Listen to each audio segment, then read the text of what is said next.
sin perder un solo minuto, comenzamos. ¿Cómo dividir? ¿Cómo hacer una especie de mesa de redacción intensa, por lo menos en la primera parte del programa? ¿Cómo establecer los bloques informativos? ¿Cómo casi diseccionar un viejo periódico sonoro? Pues hemos empezado por algunas noticias de impacto que tienen que ver con el misterio. Noticias que nos dejaron helados, porque luego se confirmaron incluso con unas tristes muertes, como es el primer caso que nos ocupa en un titular muy concreto. Ya sabéis que el selfie, por ejemplo, se ha convertido, a raíz de la ceremonia de los Oscars, en una especie de forma de actuar del ser humano moderno. También a veces un ejemplo de la idiocia moderna. Hemos tenido casos de tragedias mil por la tontería de hacerse un selfie, ¿no? O hacerse selfies en sitios tan dramáticos que debería dar vergüenza a la persona que se los hace. O infortunios mezclados precisamente con esta especie de locura, ¿no? Ese matrimonio que se caía por un acantilado haciéndose un selfie con sus hijos presentes. O ese otro que se caía al foro donde estaba la fiera que acababa con él.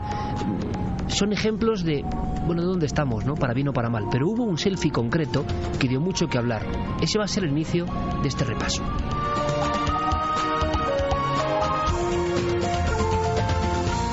Toda la actualidad en torno a nuestros programas en navedelmisterio.com, el portal hacia lo desconocido. Búscanos también por Nave del Misterio en Twitter, Facebook y Google+.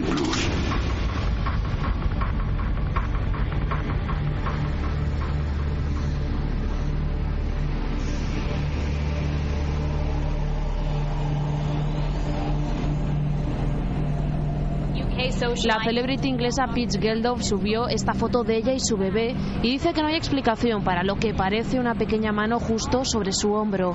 El miedo continúa y, como todo el mundo sabe, cuando se tiene miedo siempre se deja una luz encendida. Aparentemente los no muertos asustan a cualquiera, sin importar los miles de seguidores que se tengan. Es una historia, una fotografía, sería una de las fotografías de portada de esta plancha de prensa a la antigua usanza que vamos a hacer en vuestra compañía, y que supura todo lo que puede ser la innovación tecnológica o las nuevas formas de proceder en el 2014.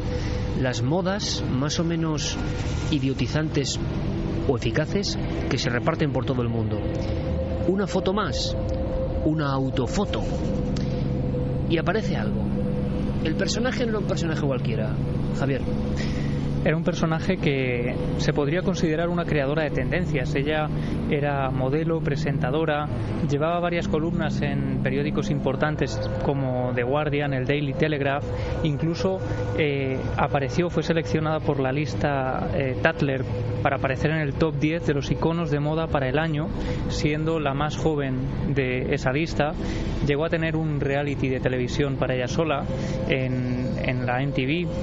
Y precisamente por eso causó tal impacto esta noticia. Para empezar, porque estaba relacionada con su muerte, una muerte prematura.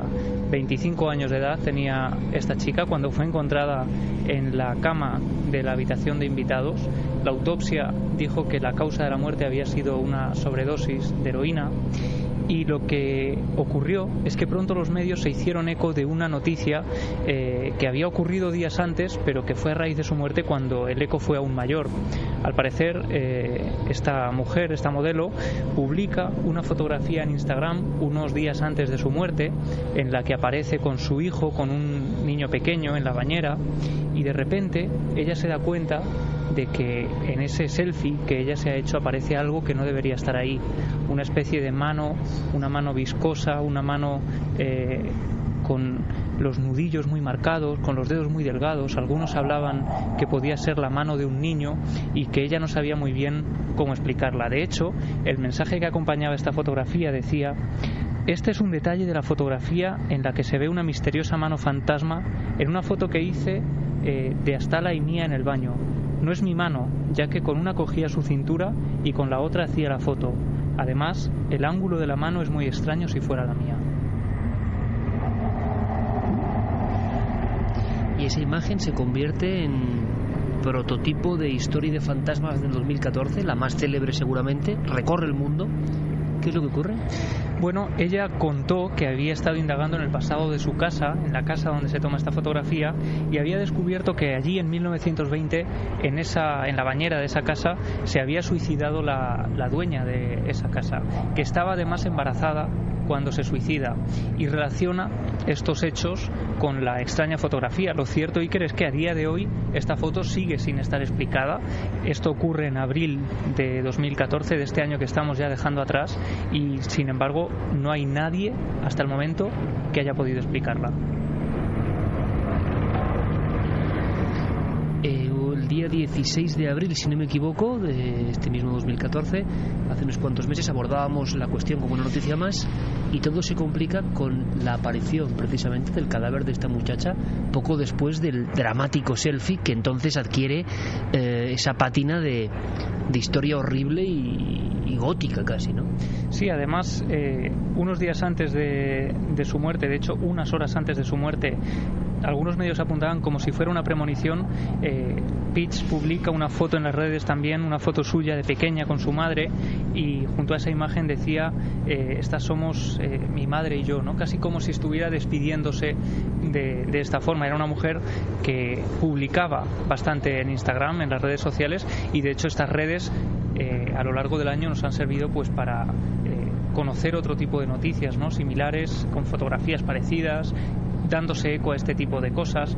Pero como decíamos, el fallecimiento de Peach en abril de 2014 pues hace que la fotografía tenga aún mayor recorrido, que intente ser también explicada de diferentes maneras, pero hasta ahora pues no hay ninguna teoría que pueda considerarse oficial y que pueda explicar esta extraña foto. Sobre la muerte que hemos sabido, porque también hubo una especie de umbral de comentarios de lo más diverso que le daban eso, un aspecto truculento a toda esta historia, como una fotografía de algo malo que está por suceder, ¿no? Esa mano huesuda que te agarra en un selfie de forma inconsciente con tu hija sin ningún tipo de problema, y que te llevas el susto de tu vida, y luego vas y mueres a una edad tan temprana y en lo más alto de la cresta de la ola de lo que sería además el éxito social prototípico de hoy en día que buscan tantas figuras y celebrities como era Peach Geldof, ¿no? Entonces, hija de un famosísimo músico, de Bob Geldof, ¿no?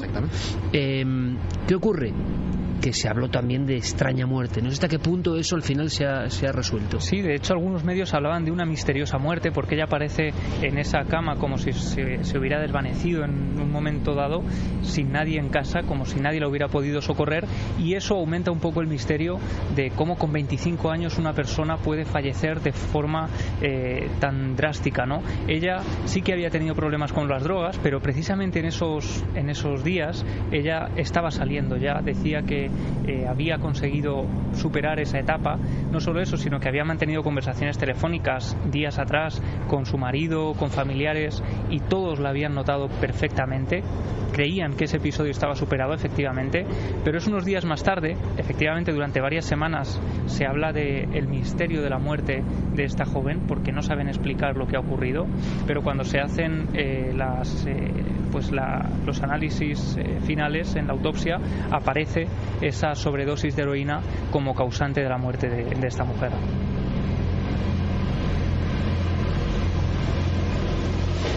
Seguro que en las redes Diego y Guillermo ya con toda la información. Yo me estoy acordando, compañeros, Clara, Santi, primero que esto es como un arquetipo nuevo. Esto hace unos años sería imposible. La propia forma del susto tremendo, algo que ya ha pasado incluso a las películas. Estamos viviendo, como decíamos, tan deprisa que las nuevas formas de autocomunicación, de autofotografía, generan también evidentemente sustos tremendos, ¿no? Hemos escuchado más de una vez y conocemos aquí una persona importante en el mundo editorial que le vivió así. A mí me impresionó mucho porque empezaba hace unos 10 años el mundo, digamos, fuerte de la comunicación vía webcam, ¿no? Y recuerdo perfectamente cómo me narraba esta persona, que estaba en su casa en Barcelona en concreto, comunicándose pues con un novio que tenía en aquel momento, su pareja con la que salía. Y es otra de esas cosas que impactan porque, claro, antes no teníamos estos resortes tecnológicos. La tecnología ha abierto la posibilidad de otro tipo de fenómenos.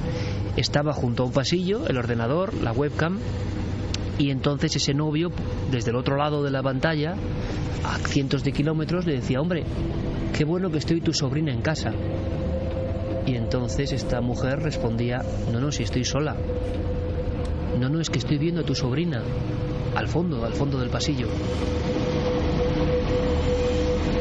Una silueta de una niña se estaba marcando perfectamente detrás de la persona en esa comunicación dual, ¿no? Este tipo de fenómenos se irán complejizando o agitando, como ocurre con las redes sociales, que ya son un caldo de cultivo para el fraude, pero quizá también para fenómenos nuevos. Incluso en el ámbito de la conspiración ha habido también muerte de estrellas jóvenes de Hollywood, donde las familias acusaban vigilancia de cámaras, persecución de la CIA. Recuerdo el caso de Brittany Murphy, ¿no?, como uno de los más sonados también. Pero estamos ante arquetipos de fenómenos completamente nuevos que no sé hasta qué punto, compañeros, serán ya populares a partir de ahora, ¿no? Bueno, fíjate que hace solo unos días recibíamos un correo electrónico que tenemos que investigar y saber más de todo esto, pero es una chica que nos escribía muy asustada porque una amiga suya había fallecido en un accidente de tráfico, y lo que le impresionó y lo que le pareció extrañísimo es que unos días después de la muerte de su amiga estaba recibiendo me gustas en Instagram, en algunas fotos que ella había subido procedentes de la cuenta de la amiga fallecida, como si estuviera usándola todavía. Claro, podría tratarse de un error informático de alguien que esté utilizando esa cuenta, pero el primer impacto de esta chica, cuando empieza a recibir esos mensajes, esos avisos procedentes de la cuenta de una amiga que acaba de fallecer en un accidente de tráfico, pues estaba asustadísimo. ¿Os acordáis de la llegada de los móviles, que parecía prehistoria, pero la llegada de los móviles, que nosotros lo hemos vivido como grupo social, ¿no? Y empezaron una serie de fenómenos nuevos, tanto llamadas nuevas como fotografías donde aparecía la mujer que ya estaba muerta y que aparecía junto al grupo de amigas sonriente, ese tipo de cosas que, bueno, van aportando cierto tipo de fenómenos que son novedades, ¿no? Pero que al final es el mismo fenómeno de siempre. Es que es increíble cómo cada vez que se va extendiendo el abanico de oferta tecnológica a la que disponemos, el misterio va colonizándolo y van apareciendo fenómenos asociados a esos nuevos conceptos.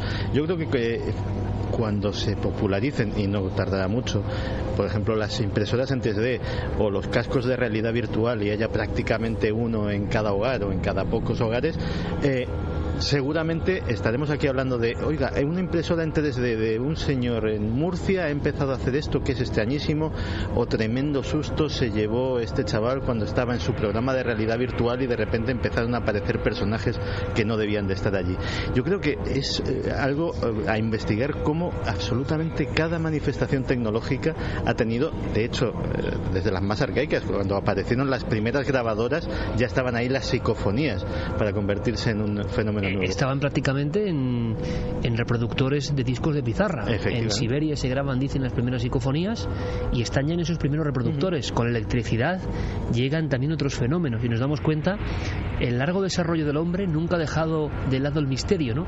¿Os acordáis hace 30 años en un polígono industrial de Vitoria, a las afueras de Vitoria, cuando hay un enorme apagón y la impresora de Carmelo Daubaña, un ingeniero, que si ves la impresora ahora te entra la risa, ¿no?, de lo que era, porque era una impresora acoplada a un Spectrum de 48K que se activaba con un botón, y al mismo tiempo que sobre la ciudad de Vitoria se observaron unas luces y se apagaba toda la ciudad, aquella impresora empezó a emitir unos códigos que nadie entendía, ¿no?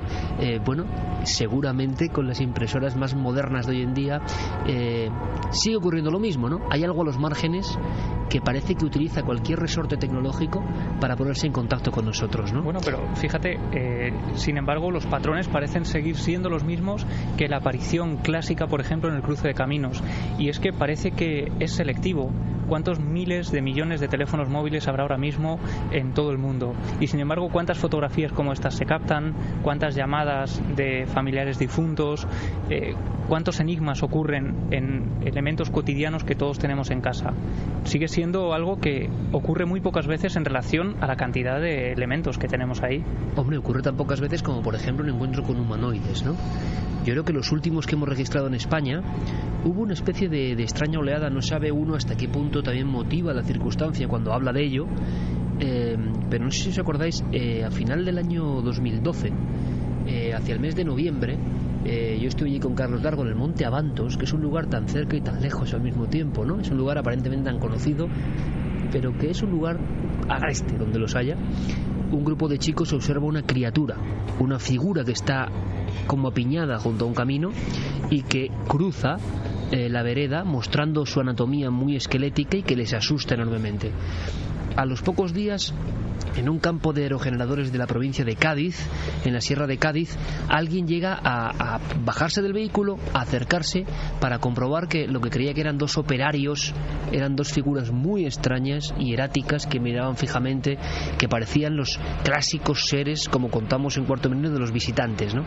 Y hubo como 5 o 6 casos, uno de ellos protagonizados por el equipo de músicos del célebre grupo Medina Zahara, que volvían de una ruta o se encargaban de ir a una ruta por carreteras de Extremadura y se encontraban también con una figura que cruzaba la carretera. Hubo como una pequeña oleada y esto no es nada habitual. El 2013, digamos que por lo que hemos sabido fue mucho más escaso, que es lo que ocurre, no sabemos por qué pasan estas cosas o dejan de pasar. Y en el 2014 ha ocurrido algo. Diego Marañón, compañero, buenas noches. A todos, ¿qué tal? En Estados Unidos, y además es curioso porque estos sí que son casos ya rarísimos, ¿no? Como si perteneciesen a otra época, aunque el fenómeno sea lo mismo, pero un encuentro con un ser que cause pavor, que el testigo tenga, digamos, graduación militar. ¿Qué ha pasado? ¿Qué ha ocurrido? Porque además ha sido muy reciente, entra dentro del 2014, pero muy reciente, ¿no? Sí, hace unos días ocurrió el pasado viernes 12 de diciembre, fue en el área de Fort Hill, en el estado de Ohio, y lo que ocurrió es que un ex infante de marina de unos 60 años y cuyo nombre por el momento no ha trascendido a los medios, conducía en su camioneta de vuelta a casa junto a su mujer. Es una casa de la que son propietarios hace solamente unos meses, y fue entonces cuando, al enfilar la carretera que discurre junto a la iglesia de ese pueblo, se encontraron con una criatura, así aparece reflejado en la prensa que se ha hecho eco de esta noticia, una criatura que no fueron capaces de identificar y cuyo aspecto les impresionó. El ser estaba de pie junto a una inclinación de unos 3 metros muy cerca de la carretera. En su descripción, Iker, que esta pareja ha acompañado con un dibujo robot que realizaron nada más volver a casa para que no se les olvidaran los detalles, aseguran que esta criatura tenía más de 2 metros de altura, que tenía un rostro en el que no se distinguía expresión alguna, con una piel de color gris. Ellos decían que era muy similar al color del asfalto, una criatura sin brazos y con unas piernas increíblemente largas. No solo les impresionó la longitud de esas extremidades, sino que además vieron con claridad cómo sus rodillas se doblaban hacia atrás, es decir, justo en el ángulo contrario al que sería esperable. Eso, claro, te imaginarás que le daba un aspecto completamente antihumano, por así decirlo. Bueno, pues al parecer la criatura habría cruzado la carretera a gran velocidad, se había internado en un bosque cercano. Eso es lo que consta al menos en el informe que esta pareja ha proporcionado al MUFON, que es esa veterana asociación encargada de investigar los fenómenos OVNI y los encuentros con humanoides en Estados Unidos. La mujer ha declarado que su marido es absoluta y completamente escéptico en estos temas, que jamás se habría atrevido ni habría admitido haber protagonizado un encuentro tan insólito como este si realmente no estuviese absolutamente impresionado por lo que vio. Yo me he puesto en contacto esta semana, en Nochebuena le escribí con Ron McClone, que es el investigador del MUFON que está siguiendo el caso allí, y me contestaba que por el momento prefería no hacer declaraciones sobre el tema. Me contaba que aún lo está investigando y que le parece que es demasiado pronto para pronunciarse, que prefería tener prudencia ante lo que en principio, eso sí, desde luego parece un grandísimo caso con un regusto a viejos encuentros con humanoides. Pero te voy a dar un caso, Iker, un dato, que te va a encantar, y es que lo más curioso es que la prensa local de esa zona de Estados Unidos, los periódicos locales, han vinculado este encuentro, atención, con las apariciones que en 2013 se reportaron en una carretera en la A457 entre Lora del Río y Carmona, en Sevilla, aquí en España. Te acordarás que lo contamos. Claro. Bueno, pues dicen que la criatura que apareció ahora en Ohio es absolutamente similar a lo que reportaban los testigos de aquellos encuentros aquí en España. ¿Cuándo ocurrió el caso? Repite, Diego. Este caso de Ohio, sí, el viernes 12 de diciembre. O sea, antes de ayer mismo prácticamente. Efectivamente, hace 2 semanas. Seguiremos atentísimos la pista. Gracias, compañero. Un placer.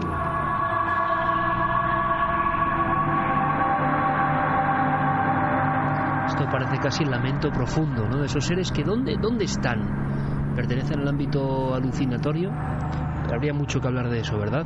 Algunas veces se manifiestan con un elemento tan sencillo y tan sutil, pero que los testigos saben en el mismo instante en que se está produciendo que es una especie de marchamo de su antihumanidad. Ese arquear de las piernas hacia adentro, por ejemplo. Eso que nos suena casi absurdo o animaloide más que humano, propio de un insecto, una gran mantis o algo por el estilo. y que sin embargo ese ser que se mantiene durante unos segundos ante los aterrorizados testigos hace solo ese gesto, y yo creo que ya hay poco más que contar, ¿no? Los testigos saben perfectamente que están asistiendo a algo que tiene muy poco que ver con lo ordinario y que lo extraordinario se ha abierto campo. Este sonido será extraordinario, vamos a oírlo, luego volveremos a ponerlo, Noel. Ocurre en Cádiz. De pronto la fría noche en Cádiz rugió y se pudo grabar desde diferentes puntos de la ciudad, y empezó una auténtica psicosis que, como vivimos en esta vorágine, hemos prácticamente olvidado. Pero escuchado el fragmento, vamos a bajar incluso la música, luego la recuperamos, Noel, porque yo creo que tiene su fuerza, porque todo el mundo puede pensar que si el aire, que si las grúas, que si elementos. Hay que saber que no ha habido una alarma más, y que en Cádiz siempre ha habido aire, grúas y un sinfín de cosas, ¿no? ¿Por qué ocurren las cosas una vez o en un momento dado y luego parece que no vuelven a pasar? ¿Es así? ¿O es que los medios generamos psicosis que se siguen durante un tiempo? Escuchad y a ver qué os sugiere, a ver qué eco os da esto. Ocurría en Cádiz hace tan solo unos meses. Dijeron que era el sonido llamado The Hum.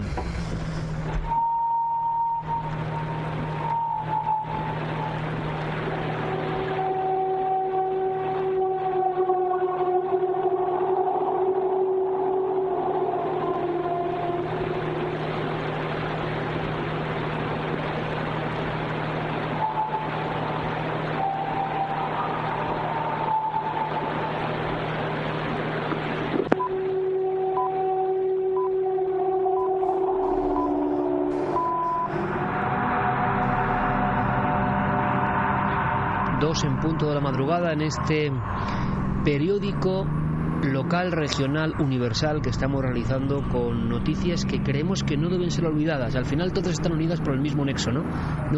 Creemos que todas tienen una enseñanza, que se han quedado en el debe, que no hemos podido resolverla satisfactoriamente, que siguen siendo un reto que tenemos que analizar con todos vosotros. Se habló del HUM en Cádiz y toda la prensa, por supuesto nosotros acudimos allí y había auténtica expectación. Clara, ¿qué ocurrió? ¿Qué sabemos a día de hoy? Bueno, pues sabemos que el 7 de enero, la madrugada del 7 de enero, es decir, muy poquito después de que los niños hubieran abierto sus regalos de Reyes, de madrugada, como decimos, Andrés González, de 37 años, de profesión carpintero, se hallaba durmiendo cuando este sonido que hemos escuchado le despertó.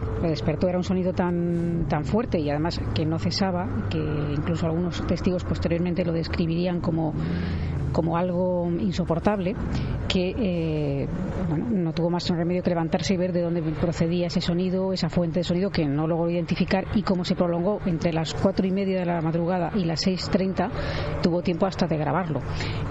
Posteriormente de la difusión de esta noticia, de la denuncia de Andrés González, pues surgieron más de un centenar de testigos al final que también habían escuchado este sonido, y no solamente en Cádiz capital, sino en otras localidades, pues como por ejemplo San Fernando, Río San Pedro, Puerto Real, Jerez de la Frontera y Zahorra. Es más, según algunos testigos, el sonido en estas localidades, concretamente en Puerto Real, Río San Pedro, por ejemplo, se escuchó antes de que se produjera en Cádiz, es decir, hacia las 3:30 de la madrugada. Después de difundirse la noticia, que además aquí también se le dio bastante cobertura y en Cuarto Milenio, pues como decimos, siguieron apareciendo nuevos testigos, e incluso algún testigo más que también lo había grabado, así corroborando un poco el testimonio de este primer testigo que mostró esa prueba, ¿no?, de la grabación. Y bueno, luego se especuló que si ese sonido podía proceder del puerto, de las grúas, en el viento, una serie de circunstancias a las cuales pues la gente de allí está acostumbrada, es decir, que no sería extraño que esos ruidos sonaran de repente como algo que te despierta y no sabes lo que es, sino que más bien son ruidos comunes que se producen en la ciudad con asiduidad y con normalidad, y que están integrados, es decir, como cuando estás viviendo en una casa y tú conoces perfectamente los ruidos, oyes cualquier crujido y sabes que eso es del vecino de arriba o que eso es de la cañería, pues esto es algo así, ¿no? ¿Que por qué se produjo en esa fecha y después no se supo nada más? pues es un misterio. Como ha ocurrido en otros muchos casos del ham, que es un fenómeno nuevo de hace 3 años, ¿no? Sí, prácticamente. De hecho, el único precedente que había históricamente era el famoso zumbido de Taos, en Taos, Nuevo México, que sí llevaba bastante más de una década oyéndose, pero era una cosa muy localizada que solo sucede allí y que además ni siquiera es lo mismo, porque es algo que pueden escuchar unas personas y otras no. Es decir, es algo que tiene que ver más con la capacidad auditiva de las diferentes personas que algo como esto, que es una cosa escuchada en áreas amplia y densamente pobladas, como puede ser una ciudad como Kiev, capital de Ucrania, como puede ser zonas de Canadá, de Estados Unidos, también con grandes poblaciones, escuchado por miles de personas, registrado con grabadoras, teléfonos, etcétera, etcétera, y que después de varios años de polémica, sobre todo cada vez que surge uno en la ciudad o país donde surge, y de algunas investigaciones, alguna de ellas patrocinada por el gobierno canadiense y pagada con dinero público, pues solo sabemos que no sabemos nada. Es decir, sabemos que el fenómeno es real, sabemos que existe y que hay decenas de teorías sobre su posible origen y que todas fallan en algún u otro punto. Es curioso porque recibíamos en la redacción esta misma semana, hoy mismo, mientras cenábamos, a Nacho Ares. Venía todavía con la memoria fresca de la experiencia de Navalmoral la pasada semana en la provincia de Cáceres, y hemos estado hablando un poco de sonidos que se han grabado y no se oían, y sonidos que se oían y que no se han grabado. Quiero decir con esto, da la impresión de que el misterio, donde se produce, donde ocurre, donde se instala en nuestra vida, tiene a veces una especie de normativa interna que no podemos entender. El equipo, con José Alberto como cámara, con Clara, con Gonzalo Pérez Sarró, con Nacho, estuvo escuchando una serie de cosas al margen de lo que escuchamos aquí todos, que nos puso los pelos de punta en uno de los momentos, yo creo que épicos, ¿no?, de la temporada, sin duda alguna, porque así fue como ocurrió. Y sin embargo, luego lo podemos decir ya o adelantar, revisando el material, hablando de sonido de misterio, resulta que sonidos evidentes que se habían registrado y habéis escuchado no aparecen en ninguna grabación de ninguna grabadora. Y resulta que grabaciones encima de vosotros, como es ese alarido, no eran audibles. Es decir, parece que estamos, es como un juego del gato y el ratón, donde no todo lo audible se registra y no todo lo registrable se oye. Es una cosa extrañísima, ¿no? Y que quizá ese principio a gran escala en toda una ciudad, ¿por qué no puede ocurrir? Lo que ocurre en una pequeña comandancia de policía puede ocurrir en una gran ciudad, porque en Cádiz, si no me equivoco, Javi, tú pudiste palpar la sensación, todo el mundo se quedó con la incógnita, a nadie le convenció la teoría oficial que aparecía en los periódicos, ¿no? No, desde luego que no, y había todavía esa inquietud de unos días más tarde, gente que no sabía explicar lo que había escuchado, pero sabían perfectamente que no eran sonidos cotidianos. Llegaron a decir, por ejemplo, que era el sonido de la construcción de un puente, que podían ser barcos que llegaban de madrugada.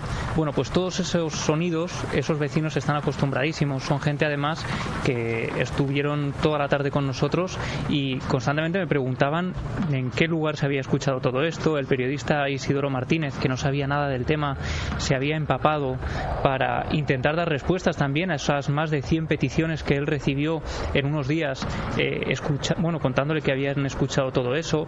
En fin, el ambiente, yo llegué allí unos días más tarde, pero el ambiente todavía era un ambiente caldeado, ¿no?, con este asunto. Pero fíjate qué curioso, yo en la madrugada del 2 de marzo de este año, estando en mi casa de Ciudad Real, de repente a eso de las 4 de la madrugada me despierta un sonido idéntico a este, un sonido metálico tan fuerte y tan extraño que me despierta, que suena por toda la calle. Yo me levanto, varios familiares vienen conmigo también porque se despiertan ante ese ruido. Mi perro se empieza a poner muy nervioso y yo lo que hago, pues viendo que está ocurriendo todo aquello, saco el teléfono, empiezo a grabar y grabo las reacciones de mi perro, que lo que hace automáticamente es, yo lo dejo en el balcón y él se va corriendo asustado a su casa con el rabo entre las patas. O sea, una reacción que yo he visto muy pocas veces en él, ¿no? Era como un miedo pues exacerbado. Yo lo volví a llevar allí y él se volvía a marchar. y es el sonido idéntico. Además, yo durante varios días estuve investigando, indagando, hablé con periodistas, con policías locales que habían recibido llamadas también preguntando por ese sonido, y lo cierto es que no se supo. No sabemos si podemos englobarlo dentro de lo que llamamos el HAM. Yo digo que es idéntico al sonido de lo que hemos escuchado en Cádiz y lo tengo grabado. Además, esa noche compartí con varios integrantes del equipo en directo todo lo que estaba ocurriendo, y lo cierto es que yo recogí decenas de personas que habían escuchado exactamente lo mismo, y podemos decir que nunca antes y nunca después de esa noche hemos escuchado nada igual. Vamos a escucharlo de nuevo, Noel, simplemente para refrescar la memoria. Ocurría hace apenas un año y se ha quedado, es el ejemplo clásico de incógnita, ¿no? Ahí se lanza una teoría, por fortuna no vuelve a pasar, o por desgracia, pero al final, si era algo tan cotidiano, es siempre lo mismo, ¿no? Si es algo tan cotidiano, tan fácil de explicar, ¿por qué no pasa exactamente 46 veces más? Pues nunca lo sabremos. Ocurría así en Cádiz un 7 de enero.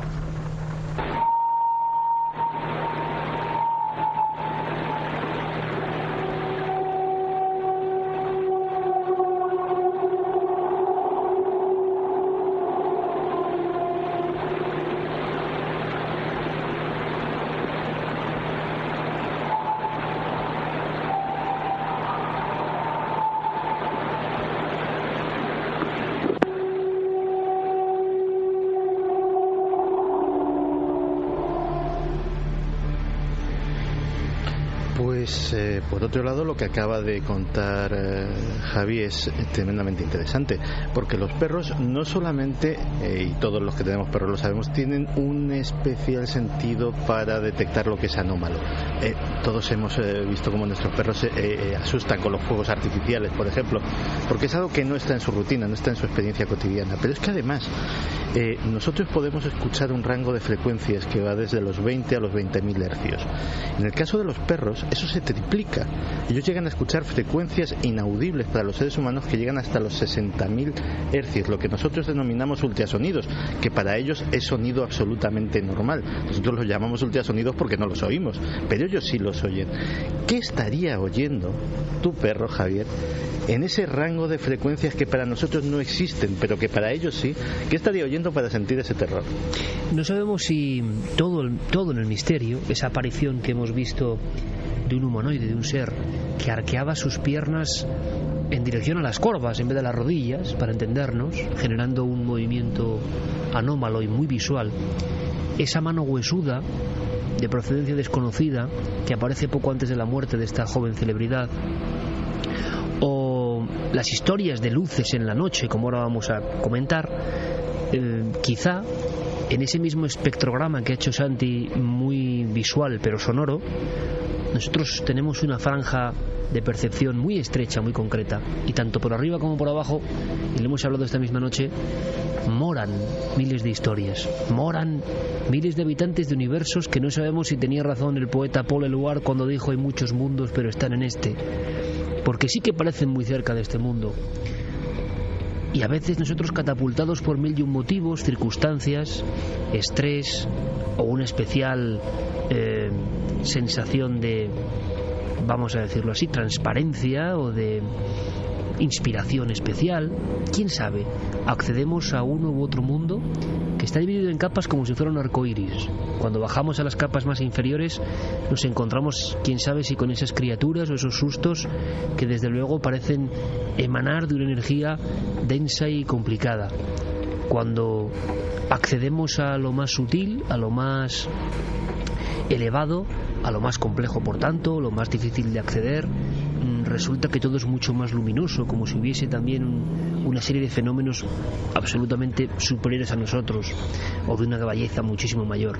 Pero esas capas de la realidad, esos universos paralelos, ese, llamadlo como queréis, estados alterados de conciencia, pueden decir algunos, parece que permanentemente están ahí, que en determinados momentos, sin que sepamos muy bien cuál es el resorte, nosotros podemos, en una esquina de un camino, grabando a través de un balcón en la soledad de una ciudad de provincias, o quién sabe si en nuestra propia casa estamos leyendo un libro tranquilamente una noche y dejamos de leer y a los pies de nuestro propio sofá, o vagando como una sombra que ha pasado pero perceptible y clara y nítida en la cocina, hemos visto un niño, una figura, o esa silueta que es llamada o nominada como sobrina por parte de la persona que ignora lo que está pasando y que está a cientos de kilómetros a través de una conexión webcam.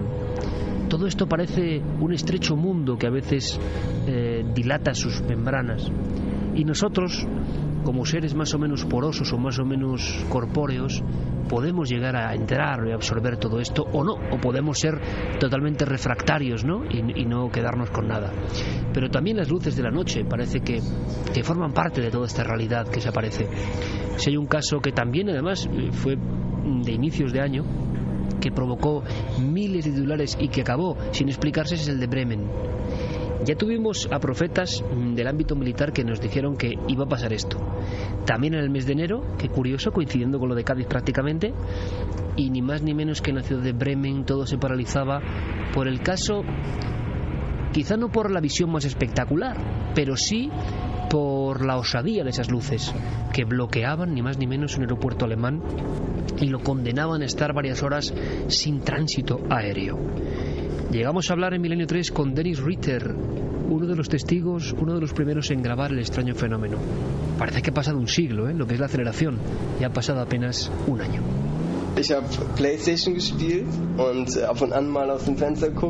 Estaba jugando a la PlayStation y me asomé a la ventana y de repente vi por encima de las casas un punto blanco parecido a una estrella. Al asomarme oía continuamente el sonido de un avión como si estuviera sobrevolando todo el rato la zona.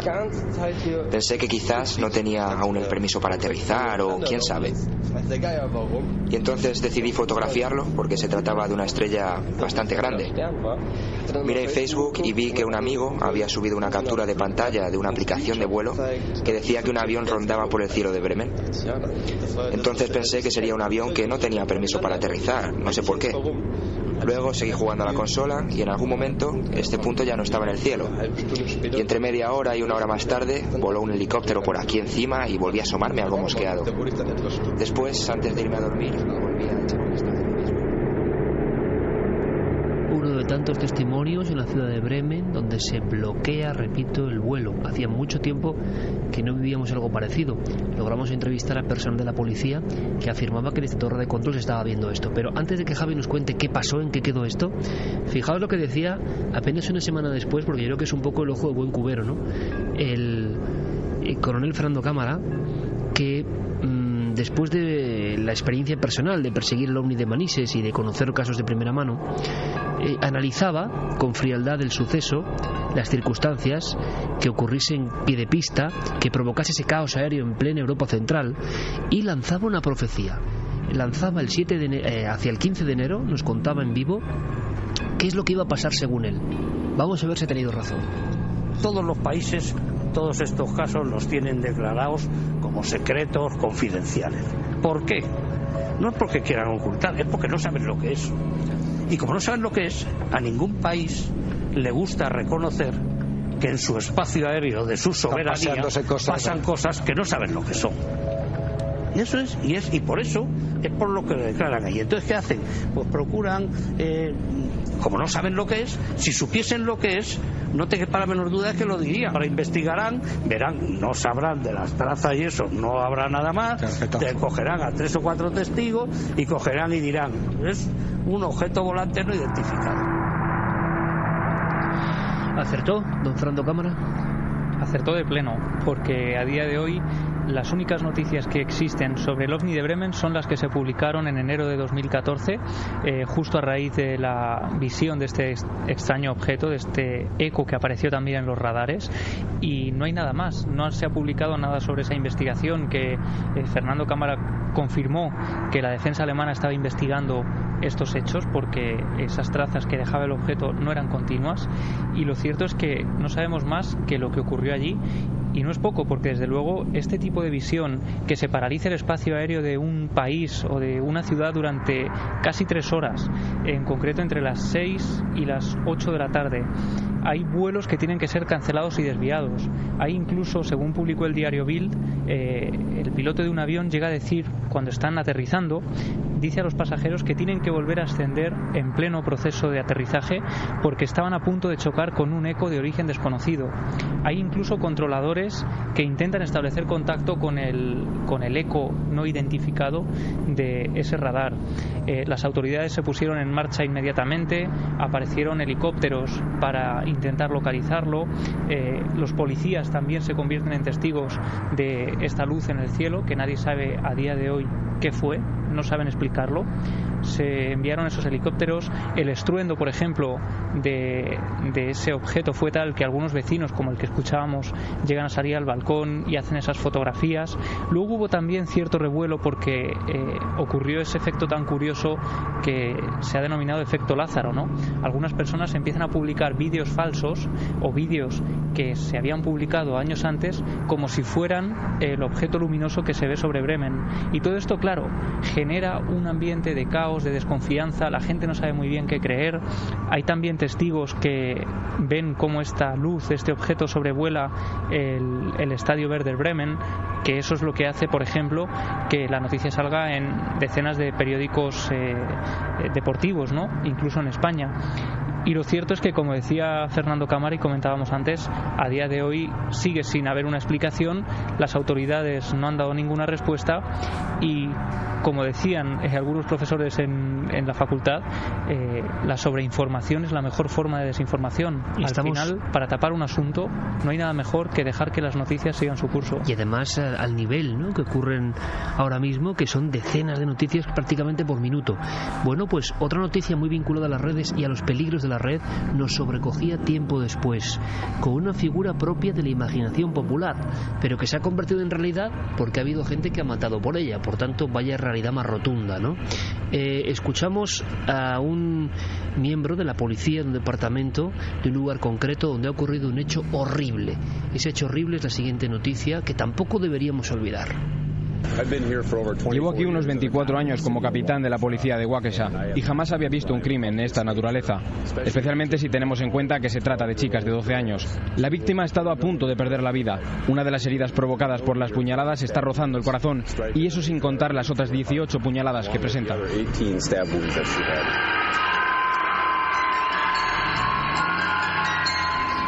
Un hecho sobrecogedor y que además luego se repitió. Diego, compañero, buenas noches de nuevo. Hola, Iker. Pues sí, hablamos de Slenderman. Hasta 2014 este personaje era tan solo una de las muchas historias que nacen y que crecen en la red gracias al talento de mucha gente. No era un personaje que sobresaliera especialmente fuera de esos circuitos, pero este año una serie de trágicos acontecimientos como ese que acabamos de escuchar, que tuvieron lugar en su nombre o para honrarle de alguna manera, le dieron un nuevo impulso y han hecho que incluso quienes jamás habían escuchado hablar de Slenderman sientan curiosidad y hasta escalofríos. Lo decías bien, el primer sobresalto es el que acabamos de escuchar. Llegó a principios de junio de este año, cuando dos adolescentes de 12 años acuchillaron una veintena de veces a una compañera de clase. Ocurrió en el condado de Waukesha, en Wisconsin, y lo hicieron, según declararon a la policía, para impresionar a Slenderman, a este personaje de ficción. Contaron además que trataban de convertirse en agentes de Slenderman y que después del primer homicidio su intención era buscar refugio en la mansión de esta especie de demonio de los bosques. Esto provocó que tanto el creador del personaje como la web, que mayor difusión le han dado, condenasen de inmediato el suceso, se desvincularan de alguna manera de lo sucedido, y lo que sabemos por ahora es que estas menores van a ser juzgadas como si se tratase de adultos. El motivo es una ley estatal del año 95 que exige que los fiscales presenten cargos como adultos en casos de homicidio o de intento de homicidio si el menor tiene como mínimo 10 años. Pero es que la cosa no quedó ahí, Iker, porque no habían pasado 2 semanas de este suceso cuando otra niña, que también estaba obsesionada con Slenderman y que era aficionada a escribir sus propias historias sobre este ser, atacó también a cuchilladas a su propia madre en el estado de Ohio en esta ocasión. La mujer llegó a su casa después de trabajar, su hija estaba en la cocina esperándola con una máscara blanca que le daba ese aspecto similar al del personaje, y en este caso afortunadamente las lesiones no fueron tan graves y no hubo que lamentar ninguna muerte. La cosa pareció calmarse, Pero pasó el verano, Iker, y en septiembre otra niña de 14 años incendió su casa en Florida, intentó también matar a su madre y a su hermano, y lo hizo con el propósito de ofrecer una especie de, pues eso, de ofrenda a Slenderman también para convertirse en una de sus discípulas. Tras la investigación pertinente, la policía confirmó a la prensa que este suceso también había sido motivado por la sobreexposición de la niña a historias de este tipo. Está acabando el año, esperemos que Slenderman, este personaje, no vuelva a soltar a los medios por este tipo de situaciones. Por fortuna también hubo historias más positivas o más beneficiosas para el conocimiento común de nuestro misterioso cerebro. Hace unos meses se registraba una conversación, un fragmento. Nos traía la noticia un impresionadísimo Manuel Martín Loeches, que es una eminencia mundial en el campo de la neurociencia. Demuestra algo que de ser así sería un salto infinito, desde luego, ¿no? Una especie de demostración de las capacidades para saltar en el tiempo y el espacio de nuestra prodigiosa maquinaria humana. Así se producía esta conversación. Lo que se está viendo con estas pruebas que está haciendo el doctor Ben y tantos otros, como menciona, son varios países los que están implicados, es que el cerebro reacciona en función de cosas que van a pasar después. Y es que eso es lo más impresionante. Menudo titular acabas de dar, ¿no? Si lo pensamos fríamente... Es que es así, es decir, el cerebro empieza a reaccionar, empieza a mostrar respuestas, empieza a sentirse influido por cosas que todavía no han ocurrido, van a ocurrir unos minutos después. Y además, no solamente no han ocurrido todavía, sino que es que nadie ni nada ha decidido exactamente qué es lo que va a ocurrir. Y cuando se decida, eso ha ejercido un efecto en lo que ocurrió unos minutos antes. El profesor Loeches estaba realmente emocionado. Luego tampoco se ha hablado mucho de este informe, quedado ahí, pero desde luego era científico, y además él dijo, hay que admitirlo, es ciencia, ¿no? El cerebro a veces se adelanta a los acontecimientos e incluso parece que influye en el propio resultado. Impresionante. Uno de los desde luego estudios que tienen que ver con cerebro / precognición, premonición más impresionantes de todos los tiempos, ¿no? Sí, porque además este experimento previamente se había realizado en 2010, como recordarán nuestros oyentes, y fue tremendamente cuestionado desde los ámbitos científicos, diciendo que eso tenía que ser un error, que esos experimentos estaban mal hechos. Es muy, muy interesante el ver que se realizó este tipo de experimentos intentando que los propios investigadores no influyeran, porque quien seleccionaba las palabras que esos estudiantes, ellos habían hecho su test, y después una máquina seleccionaba esas palabras.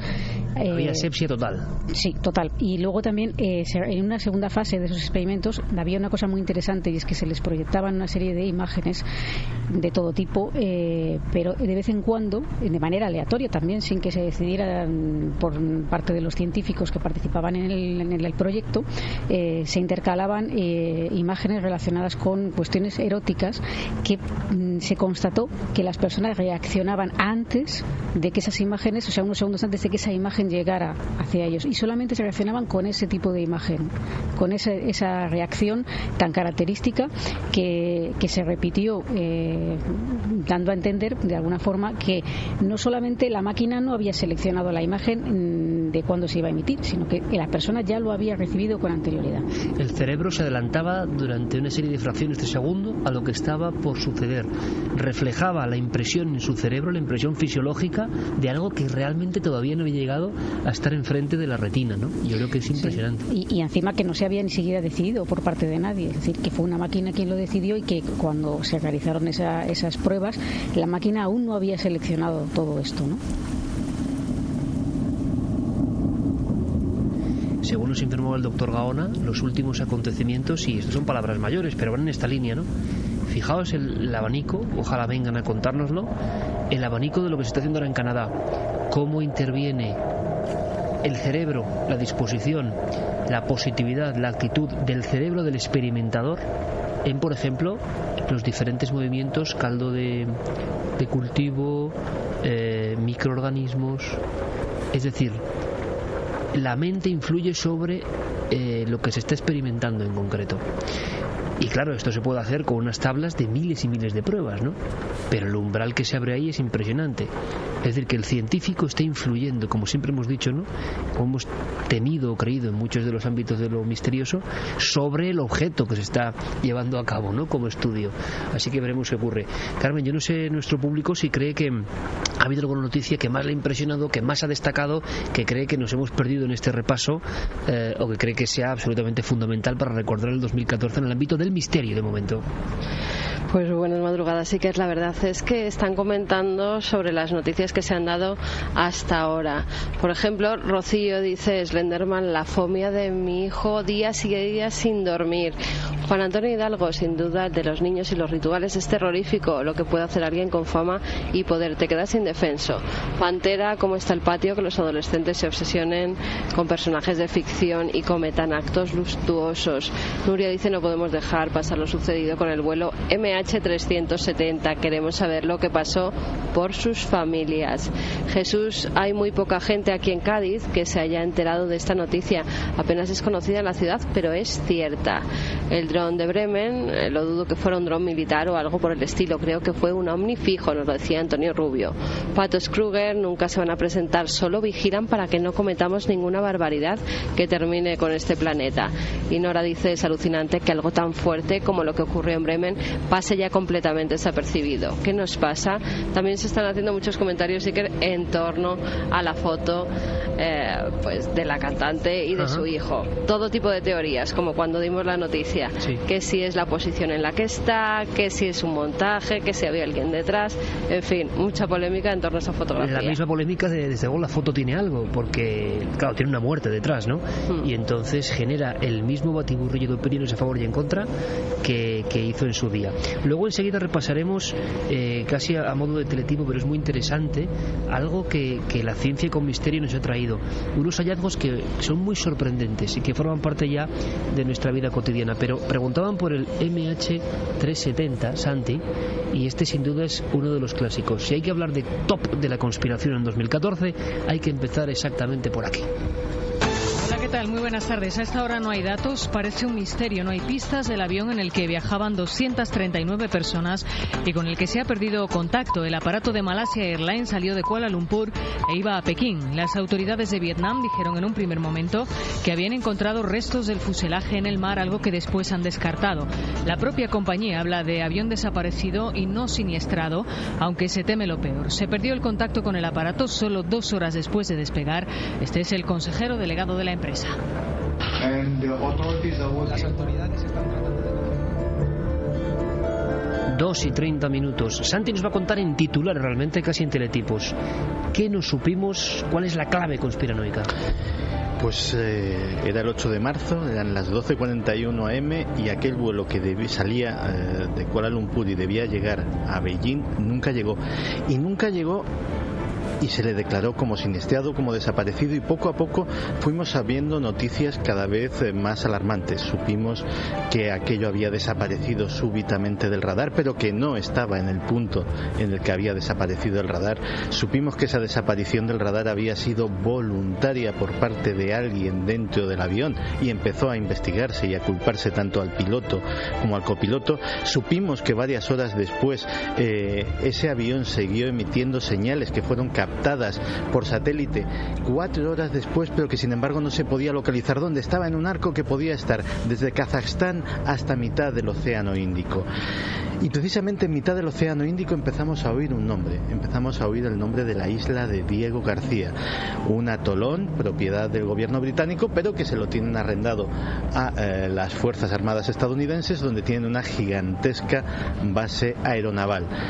Y empezaron a surgir las teorías y un misterioso mensaje. Philip Woods, uno de los pasajeros, un ingeniero estadounidense de IBM que viajaba en el avión desaparecido, envió presuntamente una fotografía y un mensaje en el que decía que estaba retenido allí con el resto de los pasajeros. La fotografía estaba absolutamente en negro, pero como estaba hecha con un iPhone, estaba geolocalizada. La fotografía tenía su marca de GPS y esa marca indicaba un sitio, la base de Diego García. Desde entonces se han ido sucediendo teorías. Se ha hablado de los 20 empleados de una importante empresa estadounidense que la CIA temía que cayeran en manos del gobierno chino. Se ha hablado de conspiraciones económicas. Y lo último que hemos sabido es la historia de Marc Duguin, un exdirector de una compañía aérea francesa, Proteus Airlines, que en recientes declaraciones esta semana a la revista Paris Match dice que él está convencido y que sus investigaciones, con sus investigaciones puede demostrarlo, de que el avión fue controlado a distancia, algo que se puede hacer, parece ser, con un Boeing 777 hackeado, y que viajó a las Maldivas en dirección hacia la base de Diego García, donde él se desplazó y donde los lugareños le dijeron que sí, que habían visto un avión, cosa que por lo visto se ha omitido en los informes oficiales. Todo parece indicar que tal vez ese avión pudo ser secuestrado, que tal vez el propósito de ese avión era utilizarlo como un misil improvisado, como en los casos del 11 de septiembre, y que tal vez algún gobierno, en previsión de que en una de sus instalaciones militares o en una gran ciudad de la zona fuera a caer semejante aparato, lo derribó encima del mar y todavía no lo ha confesado.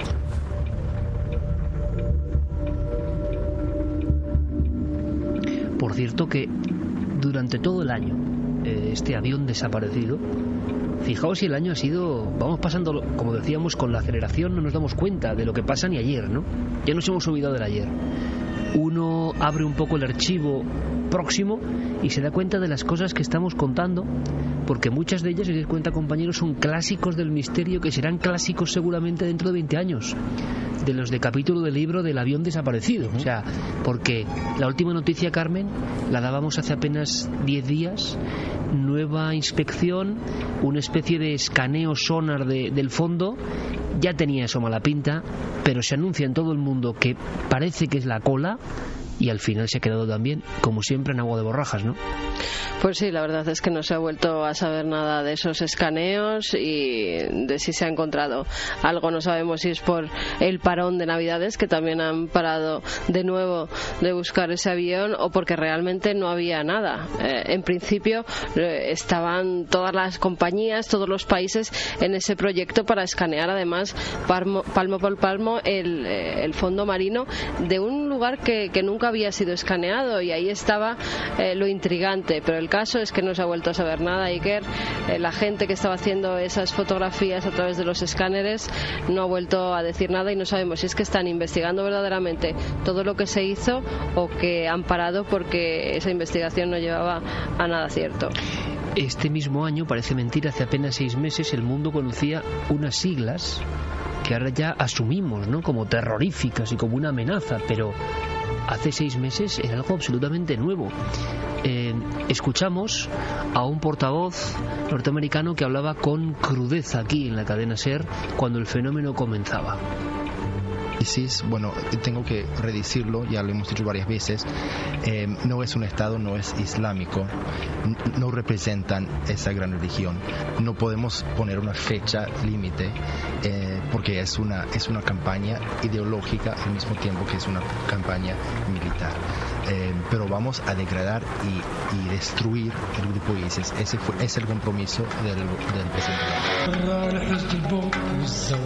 De la esquina histórica de la Mesopotamia, y lo decíamos en uno de los programas más escuchados, surgió una facción nueva, surgieron unas imágenes del terror, surgieron unos hombres embozados en oscuros ropajes que degollaban sin piedad y lanzaban extrañas consignas que no se lavan la sangre.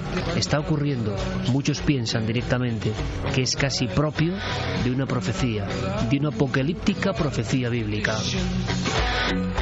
Y es que el fenómeno que hemos vivido en los últimos meses es prácticamente inédito en la historia moderna mundial. Tendríamos casi que remontarnos a la época de Gengis Khan o de Atila para recordar cuando un grupo de bárbaros salidos prácticamente de la nada, sin apenas recursos de principio, se hacen con el territorio de un país entero y lo someten al terror. Y en ese terror nos incluyen al resto de la comunidad internacional. parece, lógicamente, que eso ha inquietado muchísimo a la gente, porque la gente se hace preguntas. Esto es tan sumamente anómalo. ¿Por qué? ¿Qué es el ISIS que no haya sido Al-Qaeda? Que no haya sido cualquier otra organización terrorista. ¿Qué poder tiene? ¿Cómo surge? ¿Por qué Occidente, el mismo Occidente que puso de rodillas al todopoderoso ejército de Saddam Hussein no una sino dos veces en apenas unos días, se ve incapaz de afrontar esta amenaza terrorista? ¿Qué intereses hay detrás? Y cuando uno va escarbando la cara B de la historia, empiezan a surgir los primeros puntos oscuros. Empieza a descubrir, por ejemplo, que todo esto comienza en el seno de la guerra civil que está ocurriendo, sigue ocurriendo en Siria, y del apoyo que Occidente, nosotros, la OTAN, Estados Unidos, le dimos a esos rebeldes que estaban en contra de la tiranía del gobierno de Assad. Y sin embargo, algunos de esos rebeldes prácticamente forman ahora las filas de eso que tanto nos aterroriza.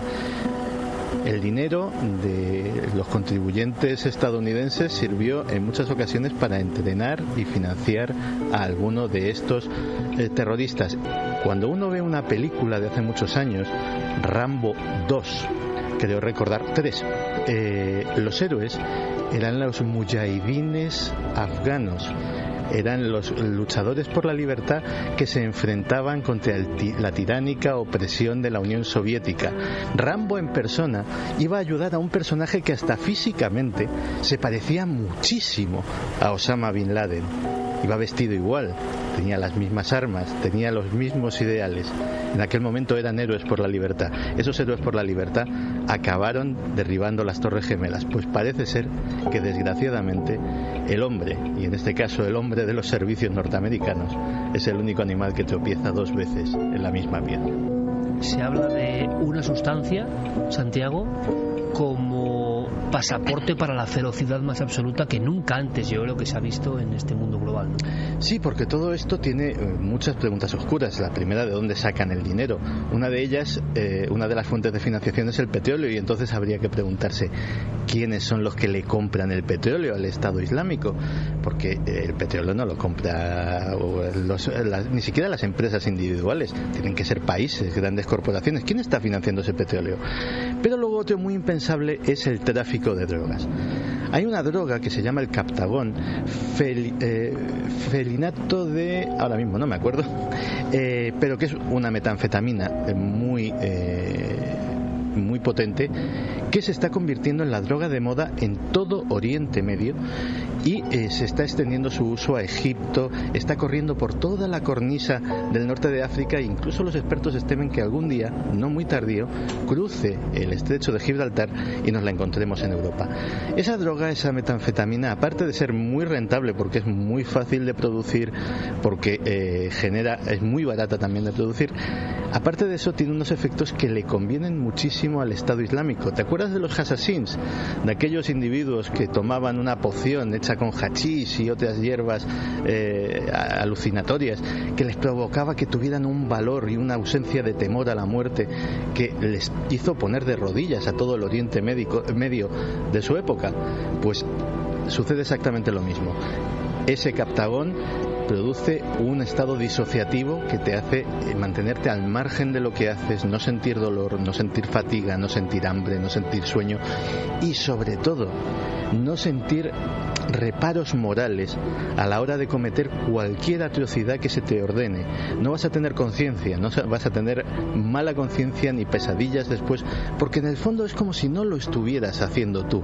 Es la droga perfecta para alimentar a un ejército de asesinos, como es el caso del ISIS. Curiosamente, y aquí es donde la cosa se pone un poco extraña, esa droga, que era un fármaco que se utilizaba contra la narcolepsia y otro tipo de trastornos mentales en la década de los 80, y que fue retirado porque tenía unos efectos secundarios que lo hacían absolutamente inadmisibles, esa droga retirada en los años 80 empezó a volver a producirse en 2011 en Bulgaria, en un laboratorio que pertenecía a la OTAN. Así reapareció el Captagón. Otras declaraciones nos ponían enfrente de una palabra que quiero imaginar que íbamos a vivir hasta en las puertas de nuestra propia ciudad, en Madrid. Por fortuna todo se va olvidando en esta vorágine, pero en Madrid tuvimos esa casi polémica zona de exclusión que al final no se puso sobre la área hospitalaria de Alcorcón, pero a punto estuvo, lo sabemos ahora por las autoridades. ¿Queda algo por saber del ébola? Sin duda otra de las grandes palabras del 2014, que desde luego ha venido lleno de acontecimientos. El virus del ébola está surgiendo en oleada por África Occidental. El hecho es que estamos todos a un viaje en avión a distancia de un cataclismo. Y por ahora se dice que no hay tratamiento alguno contra el ébola. Y eso no es cierto. De hecho, hay un muy bien conocido, un muy bien caracterizado nutriente, la nanoplata.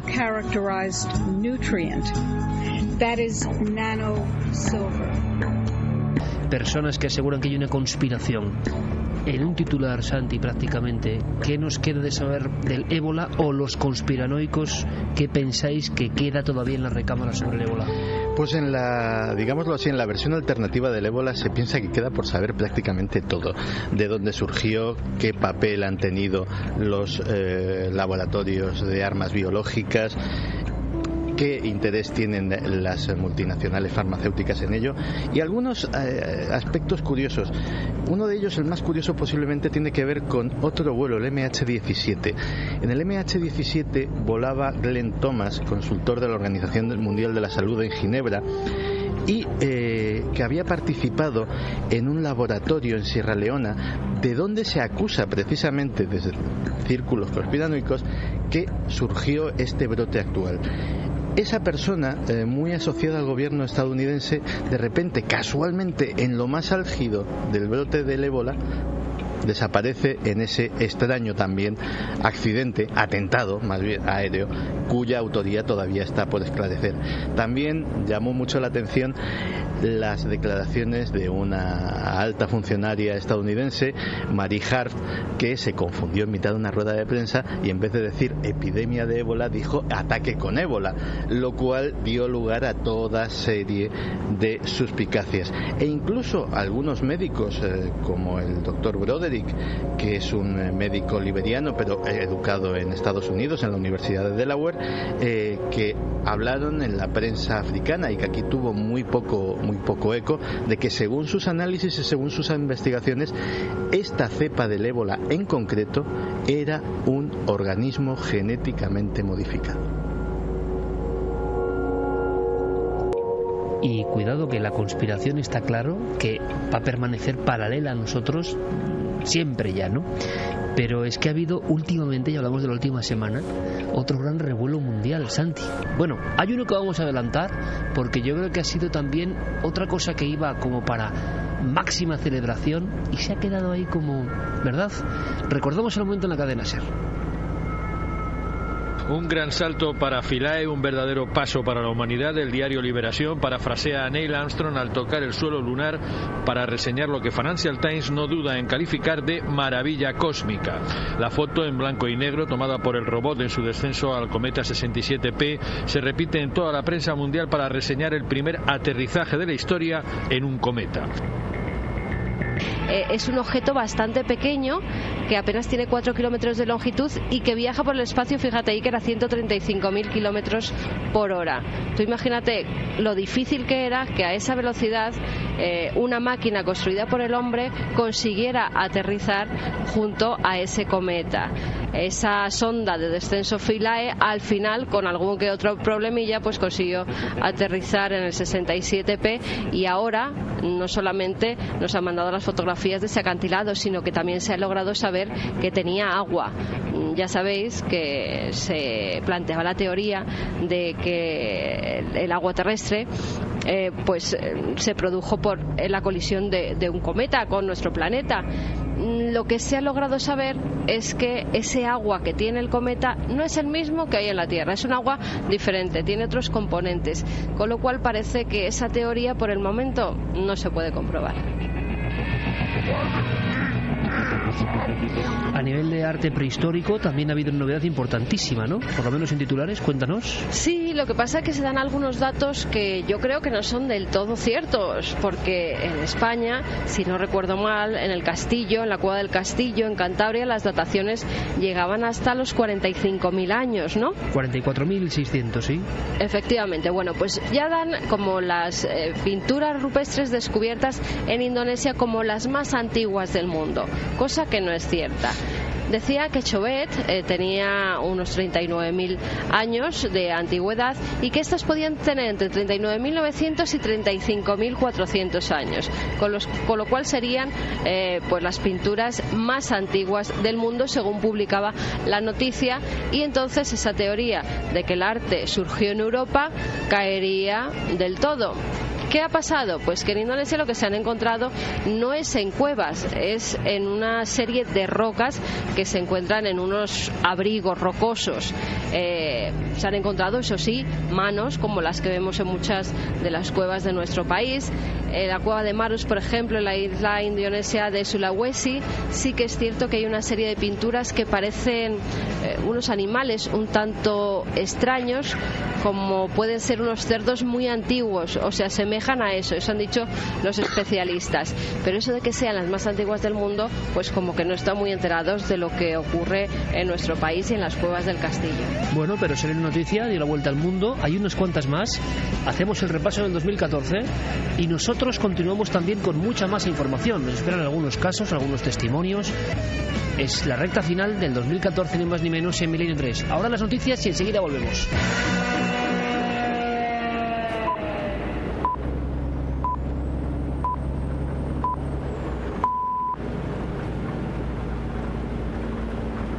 Toda la actualidad en torno a nuestros programas en navedelmisterio.com, el portal hacia lo desconocido. Búscanos también por Nave del Misterio en Twitter, Facebook y Google+.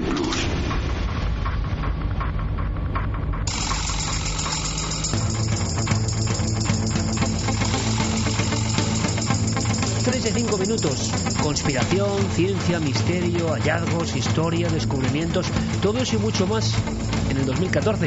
Y también, por supuesto, la sensación de grandes temas, sonidos, luces, apariciones, fotografías, que incluso entidades que han quedado sin resolver. Es un poco el baremo final de un año, hay que pensarlo así, intenso. ¿Por qué? Porque, como venimos manteniendo, es tal la cantidad de clips informativos que recibimos al día, y eso ocurre, lo sabéis, en las redes sociales, ¿no? Donde puede haber un enorme eco de una noticia, pero lo que hubo hace 2 días ya es que no lo lee nadie. ¿Qué está ocurriendo? El proceso acelerativo hace que vivamos los últimos minutos y no hay hemeroteca, no hay archivo personal, no hay recuerdo ni reflexión. ¿Qué está ocurriendo? Queda alguna cuestión más de la ciencia y queda una de la conspiración, Santi, que resumimos el plan 888. ¿Habéis oído hablar de él? Pues resulta que de las cosas menos agradables que ha dejado este año en el mundo de la conspiración ha sido la aparición de un término que se ha hecho muy popular, que es colapso de la civilización. Y es que ha habido varios informes. Uno de ellos fue un estudio de la NASA en el que advertía que la convergencia de crisis alimentarias, energéticas y económicas podía llevar a un desastre futuro, en un futuro a medio plazo irreversible para la civilización, un colapso de civilización. Semanas después era la ONU la que, en un panel intergubernamental formado por 60 científicos y representantes de un centenar de países, venía a llegar más o menos, con leves diferencias, a las mismas conclusiones. Y lo siguiente que supimos es que el Pentágono tiene un plan, el plan CONOP 8888, 4 ochos, y que en virtud de ese plan está entrenando a diferentes unidades en una base secreta cerca de Omaha, Nebraska. Esas unidades estarían entrenándose para un colapso de la civilización a nivel mundial y para salvar la mayor cantidad de personas, no solo norteamericanas, sino de otros países, incluidos tradicionales enemigos, porque estaríamos hablando de una emergencia supranacional como algo nunca visto. Lo curioso es, digamos, qué sistema están utilizando para entrenarse. Decían, bueno, puede pasar cualquier cosa, tenemos una baraja puede ser una escasez de agua, una escasez de alimento, puede ser un desastre económico mundial. Vamos a buscar un escenario que sirva para todo esto y con esto entrenamos a los soldados. ¿Qué escenario han elegido? Una epidemia zombie. Así de claro, dice, es algo absolutamente impensable, no va a suceder, pero ese escenario ficticio reúne todas las características de todo lo que podría suceder en realidad y podrían ser el mismo tipo de medidas de control de masas, de distribuir alimentos, de proteger a poblaciones indefensas, de episodios de vandalismo, de saqueo, de elementos incontrolados que practican la violencia, etcétera, etcétera. Todo lo que hemos visto en las películas y series de zombies, pues en el fondo podría suceder con otro tipo de emergencias, salvo que hubiera muertos vivientes intentando morderte. Lo que es alarmante es que este tipo de medidas se esté gastando muchos millones de dólares en entrenar a estos soldados, o por ejemplo algo que sabíamos hace apenas un par de semanas. ¿Sabías que el Departamento del Tesoro de los Estados Unidos ha encargado kits de supervivencia para todos sus funcionarios y sus familias? ¿Por qué? ¿Para qué?